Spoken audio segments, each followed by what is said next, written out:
Thank you all so much for coming.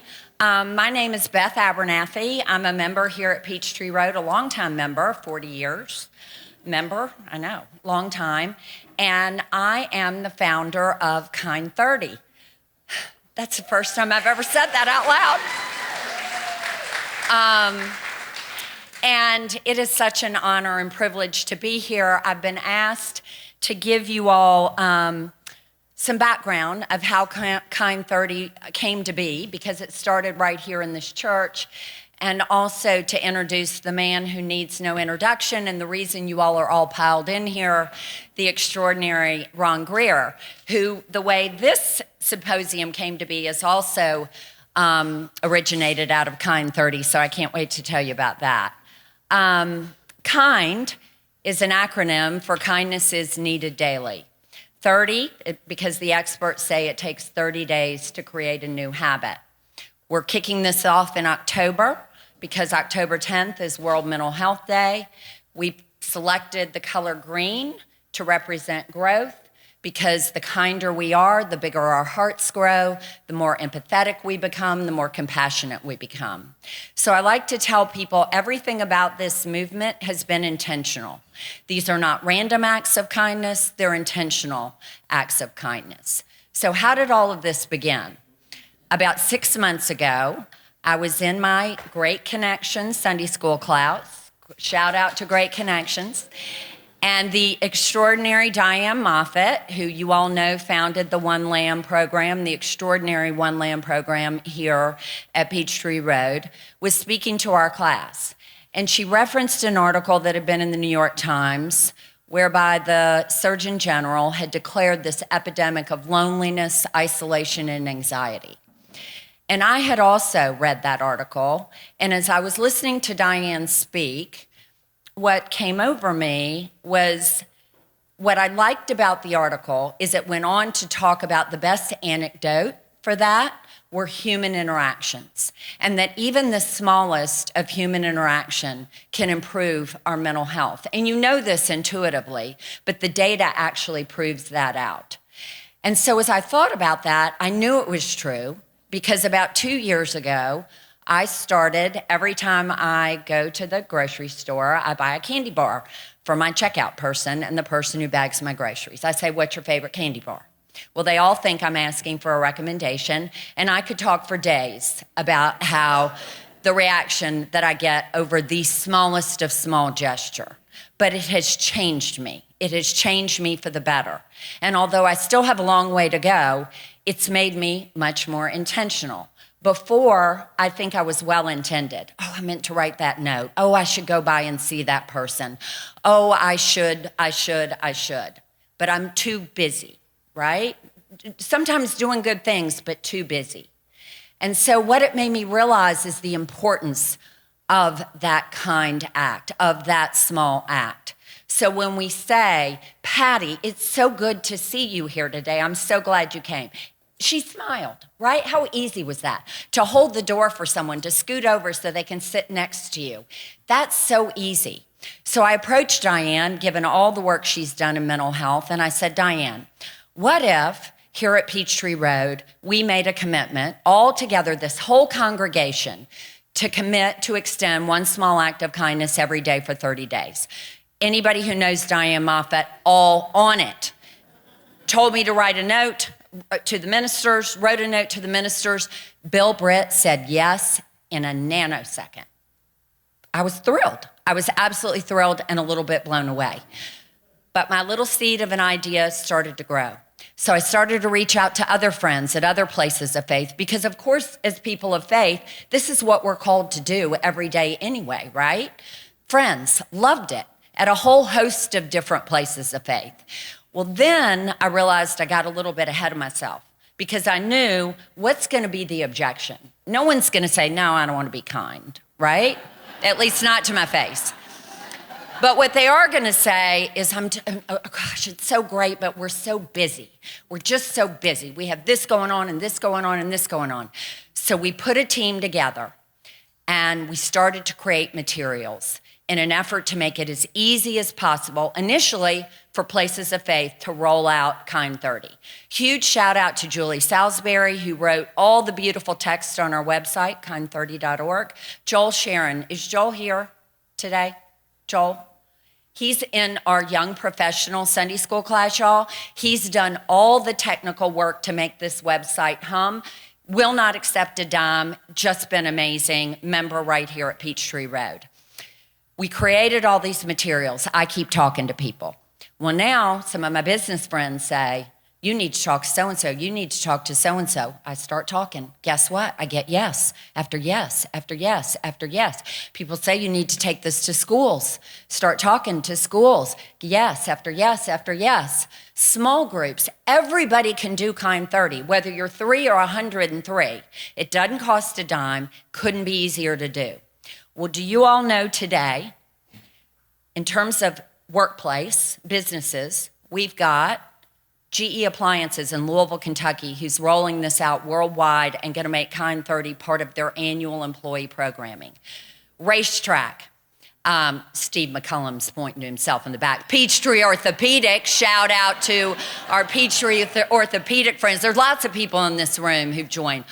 Home Depot, are you kidding me? 475,000 employees. Delta Airlines, thanks to Elizabeth Haygood here on the front row, 100,000 employees. Denton's, world's largest law firm. The list goes on and on in terms of workplace. Never in my wildest imagination did I dream we'd get these yeses. Schools, Westminster, Pace, Lovett, Whitfield, Glenn Academy in Brunswick, Georgia, and more.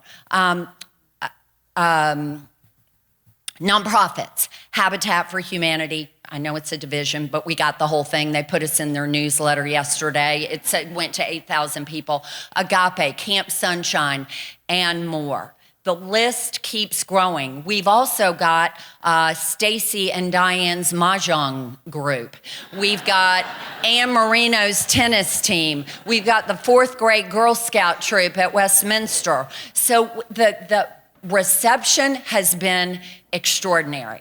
And so I know we hear day in and day out how divided we are, and we are maybe in terms of politics, but people are good, you all. We are good. Each of you are good. We were created for good, and that's why we're getting the response that we're getting. This is so simple. Every one of us can do it. And look around this room. If every single one of you made the commitment today to expend one small act of kindness each day, the difference it's going to make in your life is going to be profound. The difference it's going to make in someone else's life is going to be profound. And I'm even so bold to say it will result in saved lives if you're willing to make that commitment today. So I really hope you will join us. We have QR codes everywhere. If you're not comfortable with the QR code, come tell us. We'll help you. Eleanor Stewart, if Eleanor's in here, and Gail Cummings, they've been amazing. Thank you. Everybody's been amazing on this team. Okay, Beth, this isn't why we came. We came for this man right here. I'm going to tell you a quick story about this man. So Ron and I are both part of Diane's One Lamb team. And Ron reached out to Diane to ask if she thought I would be interested in Ron writing an article for our Kind 30 website. He didn't want to ask me directly in case I didn't think that was a good idea. That's who this man is. And so I sat on that for a few days. And I was bold, because I've been really bold with this movement. Anybody who's talked to me knows that I've been bold in my asking. And so I asked Ron if he'd be willing to come and do a symposium on the importance of kindness.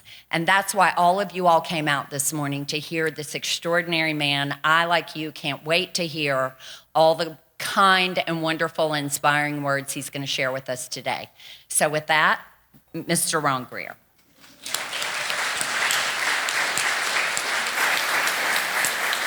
Thank you.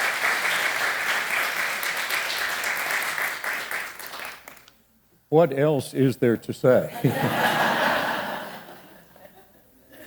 I mean, the job that Beth has done has been nothing less Don't you shake your head at me. The team, I'm just saying. The job that this lady has done, pardon me, has been nothing less than magnificent. Let's think for a few moments this morning. Let's continue to build on exactly what Beth was just sharing. Let's think together about kindness. He was a delightful young man in his early 30s, bright, busy, successful in his new career, and his grandmother was dying. She had fought the good fight with cancer over a number of years and was now entering the final chapter. This grandson was flying to Virginia to see her. It would be their final visit. She was now in pain. Her body was now frail. She could no longer walk. She was reliant on kind hearts and strong arms. She had been a lady who had had so many joys in her life, and now they had been narrowed to a precious few. But one of those joys had just stepped into her doorway. There were squeals of delight as this grandson came in, and they, of course, hugged and embraced and laughed and cried and spent the rest of the afternoon laughing together and, as we say in the South, telling their stories. They had a wonderful time together. The next morning, she would be going the few blocks from her residence to the clinic for radiation to help reduce the pain. She was wheeled out to the curb. She would need help in just those last few steps to make it from the curb to her car. And so, of course, her grandson came over. He reached down, he embraced her, he began to lift her up. And then he paused, and he wondered, how can I also lift her spirits? And as he lifted her up, he said, Gran, pretend we're dancing. And they danced all the way to the car. The power, the spirit of kindness, and its power to transform. In the world of mental health and wellness, kindness is rarely given its due. Let's face it, kindness has been relegated to the minor leagues. When we're talking about something that relationally will really make a difference, we talk about compassion. We talk about empathy. We talk about those important dynamics, not kindness. Kindness has that, well, isn't that sweet? Feel to it, and nothing more. Demoted to the minors. My dictionary even talks of kindness as the quality of being friendly, generous, and considerate. Oh, my word. Admirable, but hardly transforming. Interestingly, the contrast with the Christian faith.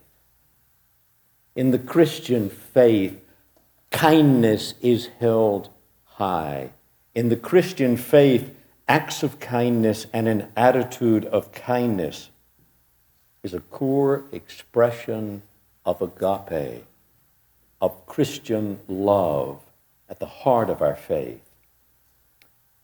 If my life isn't lived with a grace we call kindness, then something core, something essential is missing. Starting with the Old Testament. And what does the Lord require of you? But to do justice, ready? And to love kindness. And to walk humbly with your God.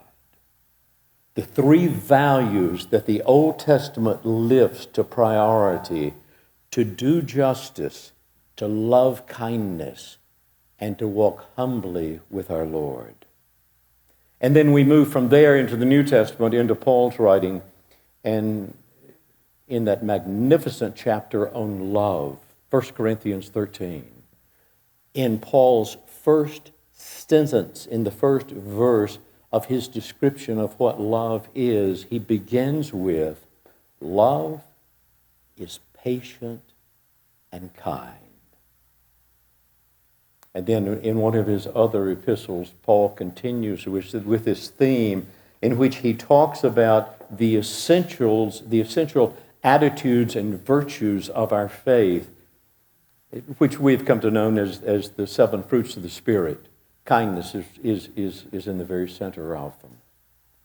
And then as if that's not enough, Paul continues, and then he distills those 7 down to a narrower list of the premier attitudes of the faith.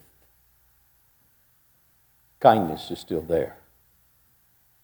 History may have relegated kindness to the minor leagues, but in the Christian faith, kindness is not only in the majors, it's on the bloomin' all-star team. And why?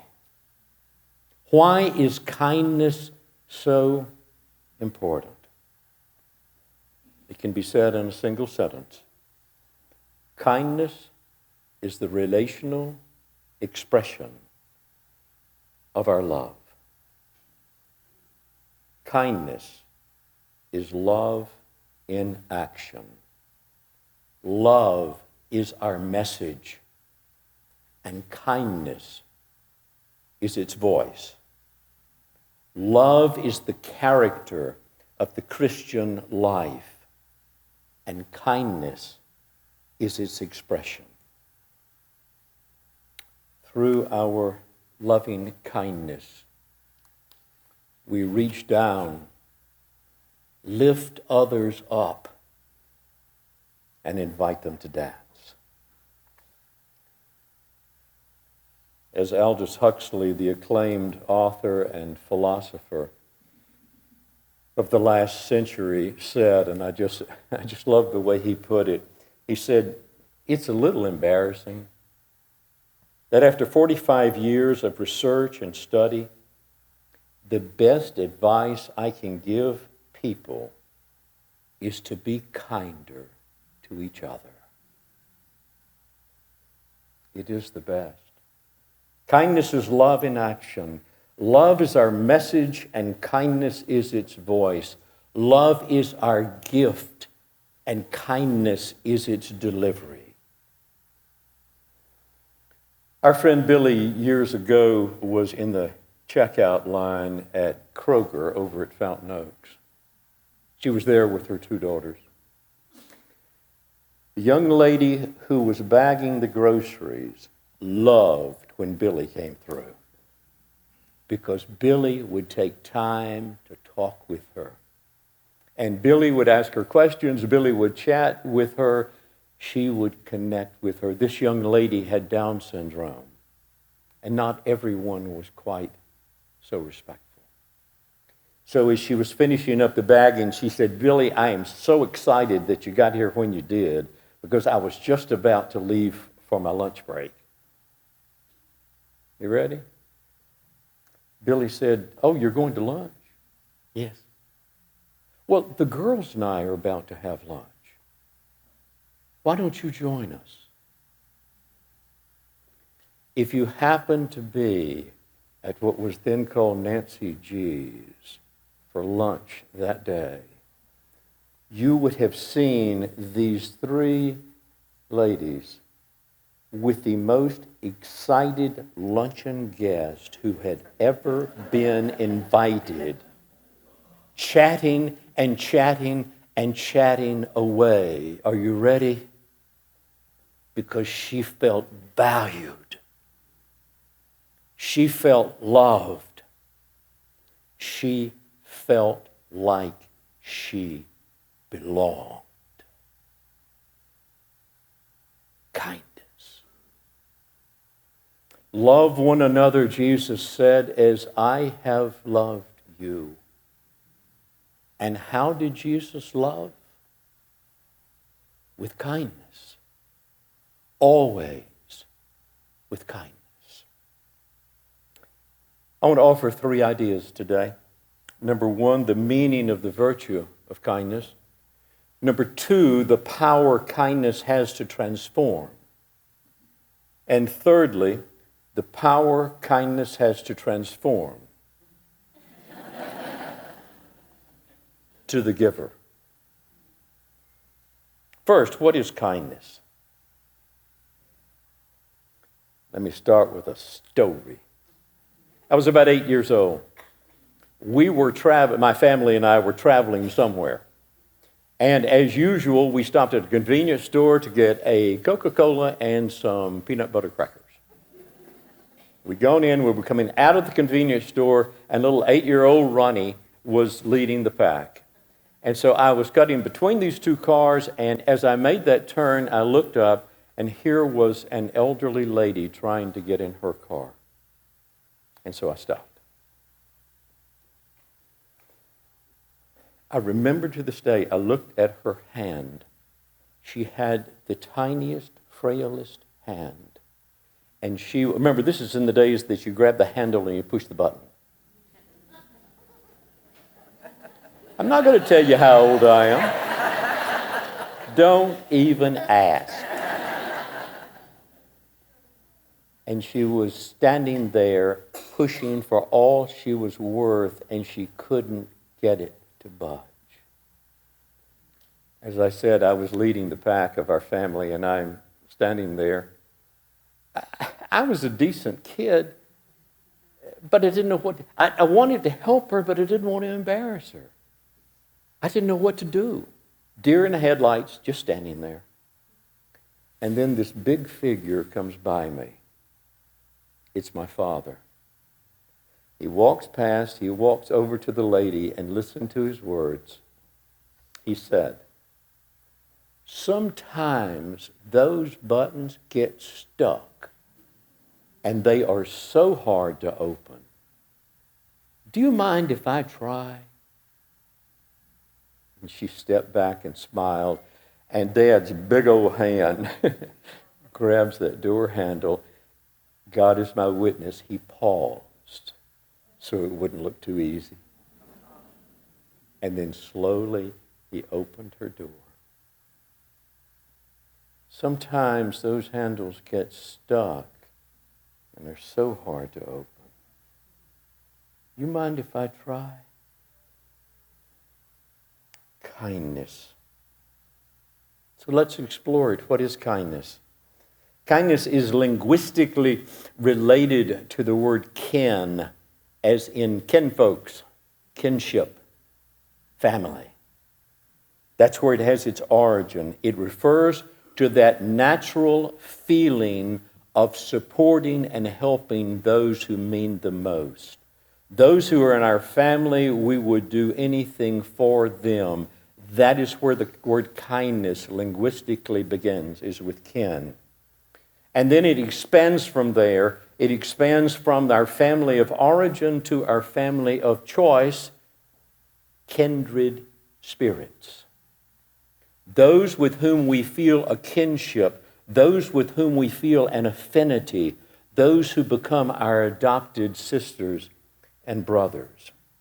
It's exactly what Jesus said.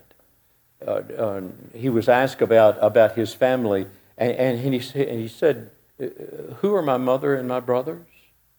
And then he gestured to his disciples and his followers, and he said, "Here are my mothers and my brothers."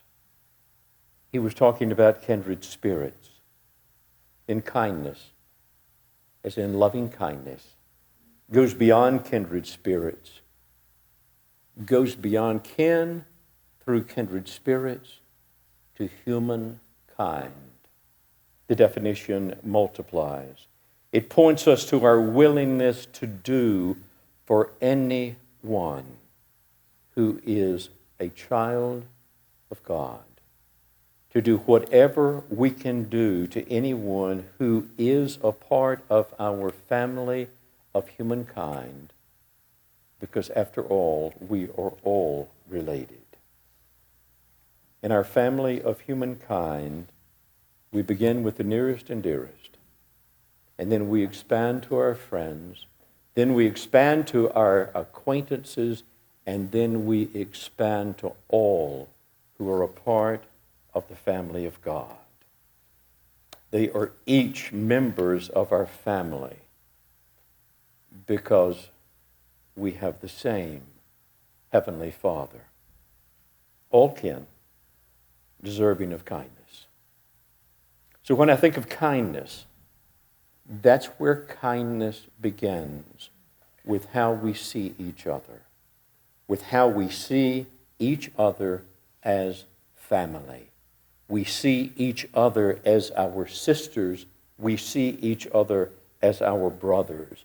Theologically, it goes back to the concept of the imago Dei, the image of God, that we all have that imprint because God is our Heavenly Father. We are related to God. We all have that divine imprint of the image of God within each of us.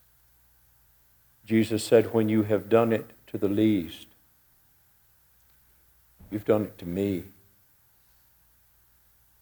When you've done it to the least, you've done it to a member of my family and to yours. And so we reach out. We reach out in kindness to all. I am haunted, in a good way, by the words of Roman Catholic legend, Dorothy Day. For those of you who are seated, do you have your seatbelts on? Okay? Here comes Dorothy. She pulled no punches. Dorothy Day said, I love God only as much as I love the person I love the least.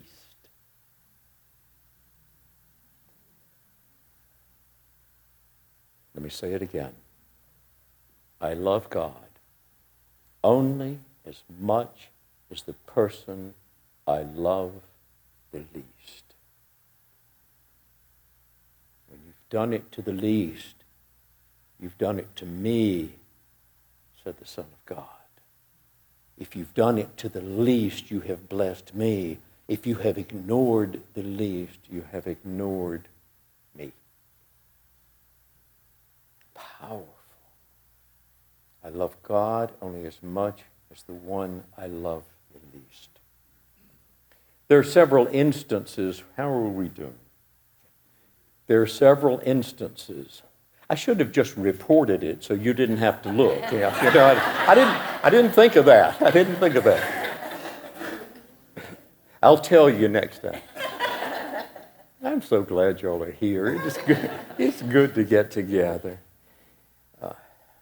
There are so many instances in the life of Jesus of kindness. I kind of drew a straw as to which one. And the one that came up was the one where the man with leprosy went to him and asked to be healed. Now, we know about leprosy. They couldn't associate with society. Anytime that they were in public, the leper had to walk on the far side of the street and say, unclean, unclean. We know that history. They were viewed with a combination of disgust and fear, and they were reviled for reasons that had no fault of their own. Kindness? Oh my, no. They never knew kindness. They knew, as you were talking about with the quote from the Surgeon General, they knew isolation. They knew loneliness. They knew rejection. They knew humiliation. But kindness, never. That was the context. This one man with leprosy heard Jesus was in town, so he went into public, far side of the street, and there he was.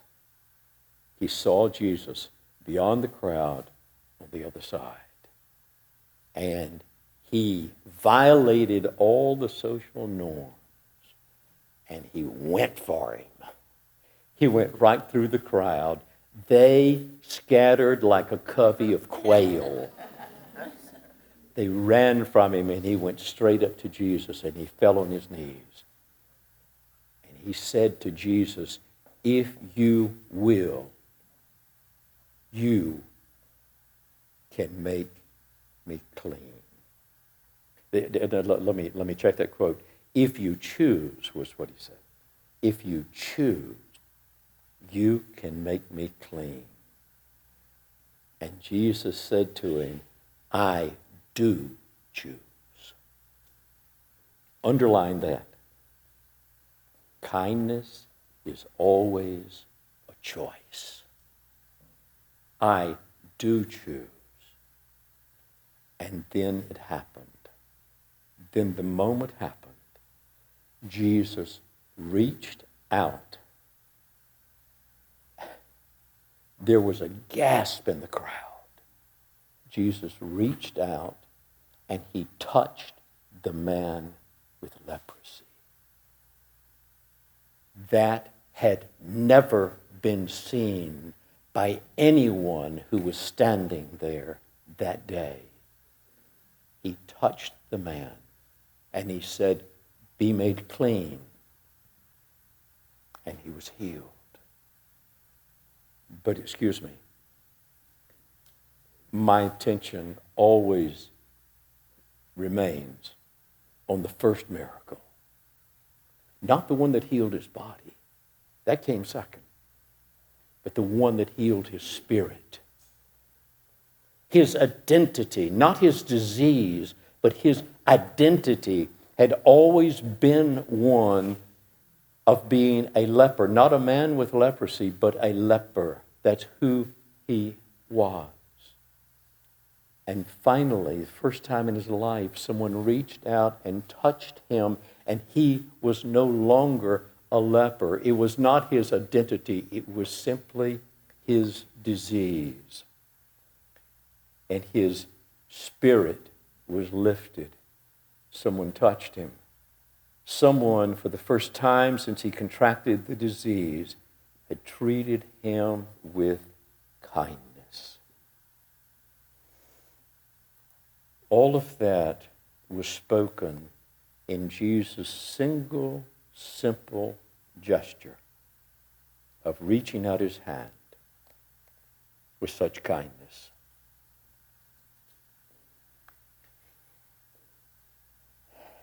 Years and years and years ago, our daughter Brooke was almost 3.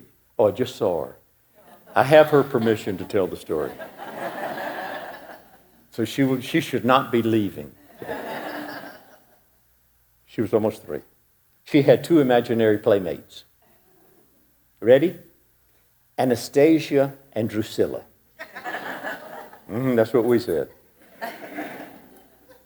Everywhere we went, Anastasia and Drusilla went with us. We were walking down this is when the preschool used to be in this wing over here. We were walking down this hallway right here. I remember it to this day.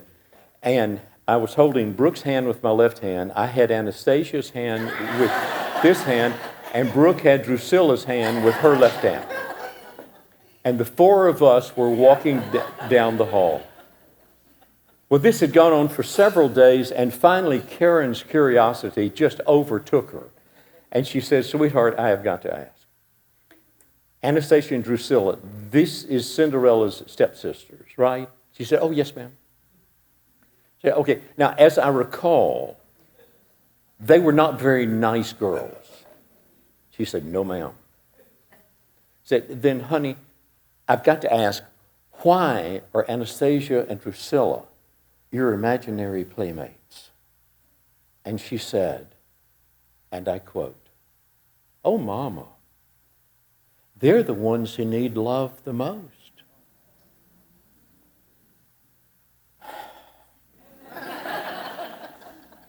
Don't the scriptures say something about, and a little child shall lead them? Karen and I both felt led. This is my question this morning. Who needs love the most in your world? Please give it some thought. And I know you will be kind. kindness is consistently sensitive and thoughtful. It's gracious and generous. It's caring and respectful. Let me be clear about one thing. Kindness is not being nice. Okay? I can be nice with no feeling at all. Nice comes from good manners. Kindness comes from a good heart. When we are kind with someone, they know it's more than the fact that we were gracious and were nice. They know that it came from a place of depth. They know that even if it was in a passing moment, they know that we cared about them. Next, kindness has the power to transform. As many of you know, over 40 years ago, Karen and I lost our 2-year-old son, Eric, in an automobile accident. Several weeks after Eric's death, I was back here at the office, and Patrick was in the den, and Karen was in the kitchen alone cleaning up the breakfast dishes. We can only imagine what a mother goes through in a circumstance like that. And as she was cleaning the breakfast dishes, she was crying, and as she reported to me later, and she was praying. And she said in her prayer, God, help me. Help me. Help me make it through this. And the phone rang. She picked up the phone and answered it. It was a dear friend of hers who had a tone of some concern. And her friend asked, Karen, are you all right? And she said, I am now. Okay? Kindness has the power to transform. Don't ever hold back your kindness when it can touch someone in ways that we have absolutely no idea. I think the most powerful statement of this came from Robin Williams, the comedian, who was struggling with depression in ways, of course, that we had no idea. This was his quote, everyone is fighting a battle you know nothing about. Be kind, always. It's interesting how the importance of kindness in study after study after study, the importance of kindness for the one who is sharing the kindness is always diminished. They never realize the power of the gift that they have just given.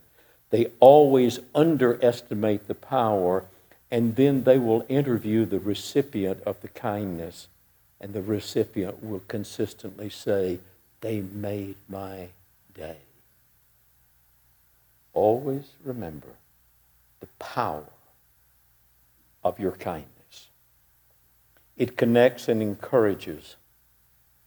Acts of kindness may be brief, but its origin comes from the depth of our hearts and souls. It comes from the depth of our loving compassion.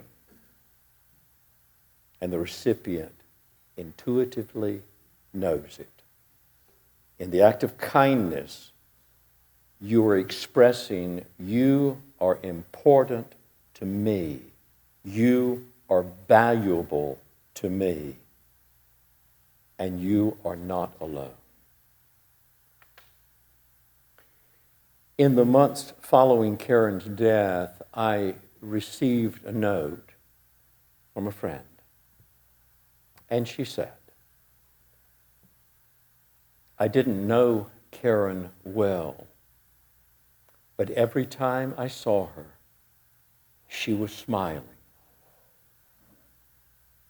And she always made me feel like the very best part of her day was having run into me.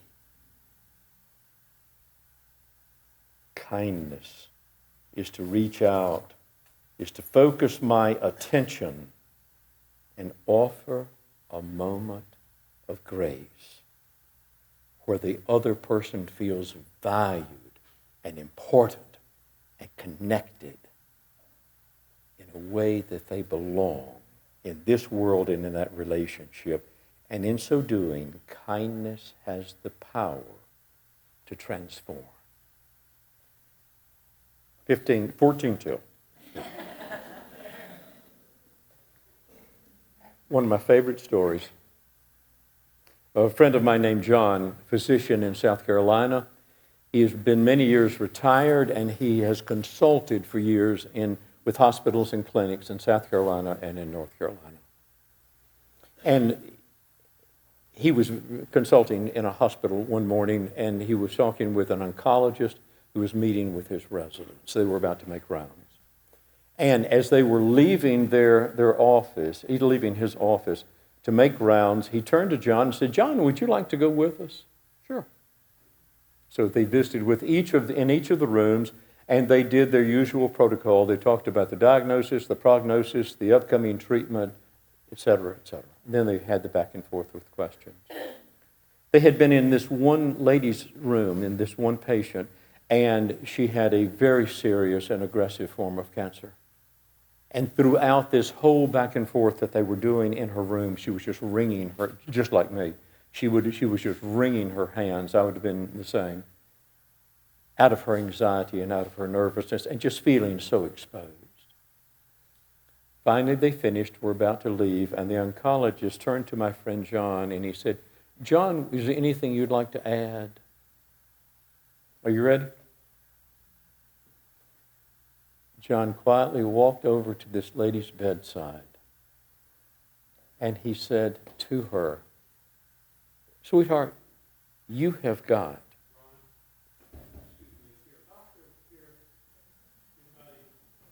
we need a physician.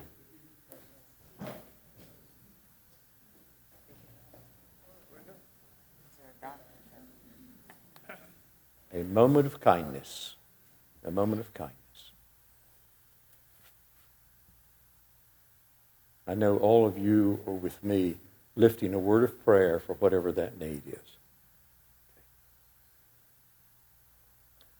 John steps over to her bedside. Christina, that was her name. He said, "Christina, you have got the busiest hands I have ever seen. May I hold them?" Here was a doctor that she had never laid eyes on in her life. He sat on her bed, he reached over and held her hands, and they talked about how she was feeling, how she was doing, how the treatments had been to her. They talked playfully about her upcoming wig and even where she went to church. They finished their conversation. He patted her hand. Everyone got up and left. The next day, her attending physician, the oncologist, was back in her room just before discharge. And he said, "I hope that you've been treated well here." And she said, "Oh my, yes, everybody has been wonderful. And especially that doctor who was with you yesterday. After he sat on my bed and held my hands, I knew I could deal with this." As John was to later put it, she wasn't healed, but she was made whole. Stay with me. In every interaction of kindness that you will have from this day on, every interaction of kindness, you will metaphorically, sometimes literally, but you will metaphorically take their hands. You will hold them. And through your loving kindness, though they will still struggle in life, in that moment, they will be made whole. That is the power of your kindness. We are all on continuums, from very connected to very lonely, from a life of joy to a life of sorrow, a life of ease to a life of struggle, and we never know where a person may be on that continuum. You never know how badly they may need your kindness, and though it will make a difference to everyone, it will make a special difference to the one who is suffering and the one who is struggling, who's carrying the burdens that are the greatest. I've heard it said in countless ways, but one way is, someone once said, today you could be standing next to someone who is trying their best not to fall apart. So whatever you do it with kindness. Kindness can be a transformational moment, or maybe a transformation for a lifetime. You ever want to see kindness? Stop by the church during the week. You're going to see it on Sunday. Don't make no mistake. Stop by the church during the week, and when you do, go by our receptionist desk. Say amen, church. Her name is Alba. It doesn't matter if you are the senior minister, or if you are the most active layperson, or you are our biggest donor, or if you just spent the night on the street. Alba is going to treat you with the same respect, dignity, and kindness. And I have watched it transform as I have stood there. I have watched it transform countless people, the power that it makes. Everyone is on that continuum between joy and despair. Treat them all with nothing less than kindness. Loving our neighbor as we love ourselves. 7. Don't know if you heard me mutter it, but I thought, chop, chop. Next, there is no kindness too small to express. No kindness too small. Thoughtful note to a friend, a gracious spoken word to a stranger, a compliment to a colleague, a warm smile to someone who just might need it. The seemingly smallest gesture will never know the impact, and it's not up for us to know, and it doesn't matter. But the impact will be there, and it will be real. Sharon Salzberg had the most marvelous way of putting it. This is a writer. Few people are powerful enough, persuasive enough, charismatic enough to change the world all at once. But everyone has the ability to affect the 3 feet around them. Isn't that great? There's no higher calling than the 3 feet around us. Our focus needs to be on the present moment, on the present relationship, on the present geography of my 3 feet of proximity. If you want to make a difference with that word, with that action, with that deed, look to the person, the next person that you encounter. Today, in that moment, you may make all the difference in their life. Quick example. Karen and I were leaving Publix. We were walking out onto the sidewalk, and there was a lady who was standing there on the sidewalk. I assumed she was waiting for a ride. The best word I can use to describe her expression was despondent. Her countenance was despondent. And as we are walking past her, this will not shock you. Karen stopped. She turned to her, and Karen said, "I hope you have a good day." And we watched this lady's face come to life. I hope you have a good day.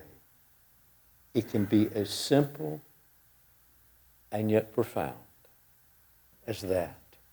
It is precisely what Mother Teresa meant when she said, "We can do no great things.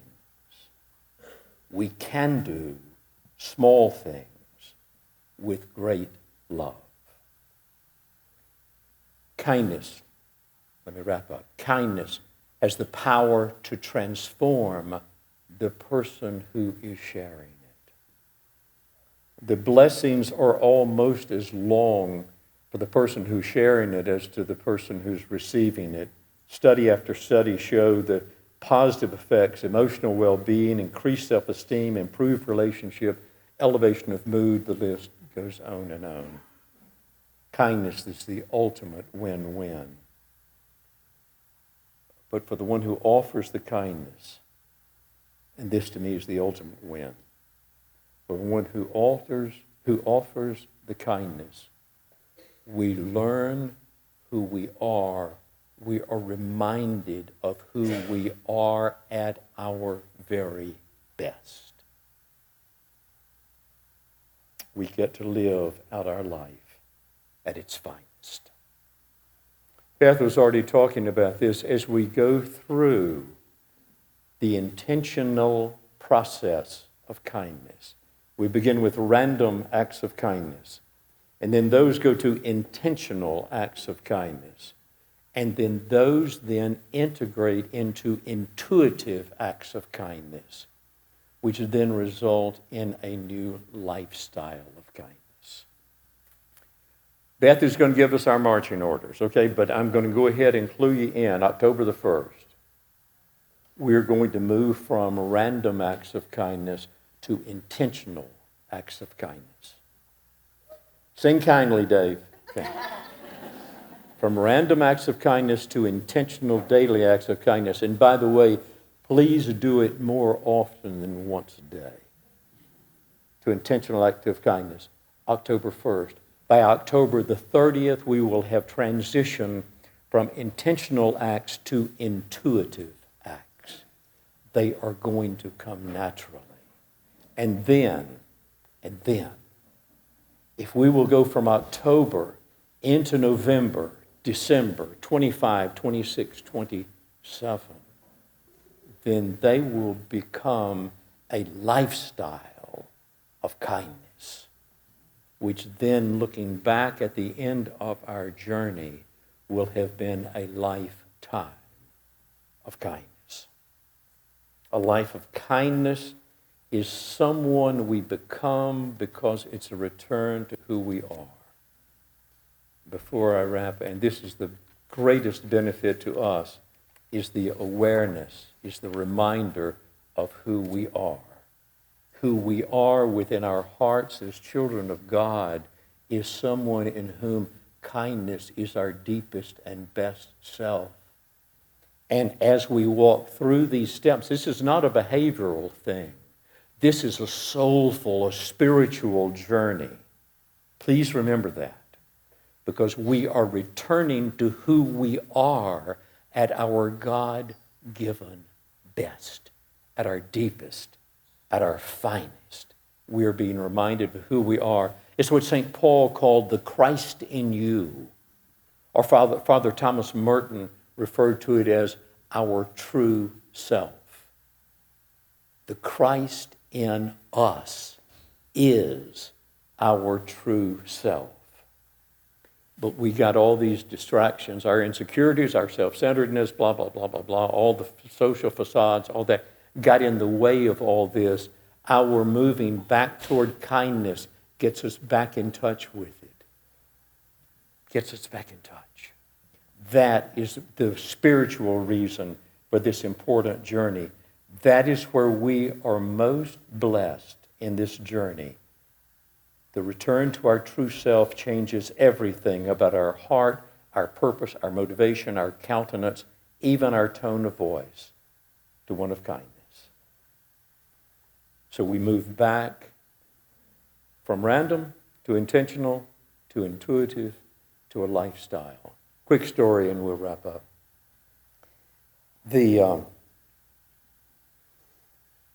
Robert Coles, psychiatrist, he said that of all his psychiatric training, there was one moment that he learned more than all the rest put together. He had gone to interview Dorothy Day, the lady I quoted earlier. She was a renowned Catholic worker. She worked all of her adult life with the homeless and the addicted in New York City. He went to interview her. He was told she was down the hall in the cafeteria. He goes down the hall, steps into the cafeteria, and there she's talking with a lady who is apparently a homeless lady just off the street. And she didn't see him at first. So he stood there very respectfully. And then she turns and she sees him. What do you think she said? Did she say, "I'll be with you in a moment"? You here to see me? No. She had so integrated humility and kindness into every fiber of her being that as she sat here with this homeless lady, the question she asked him when she saw Robert Coles was, "Did you care to speak with one of us?" Such humility, such respect, such kindness. Random, intentional, intuitive lifestyle we will build into our lives for every day, for the rest of our lives, a life of kindness. Thank you, Beth.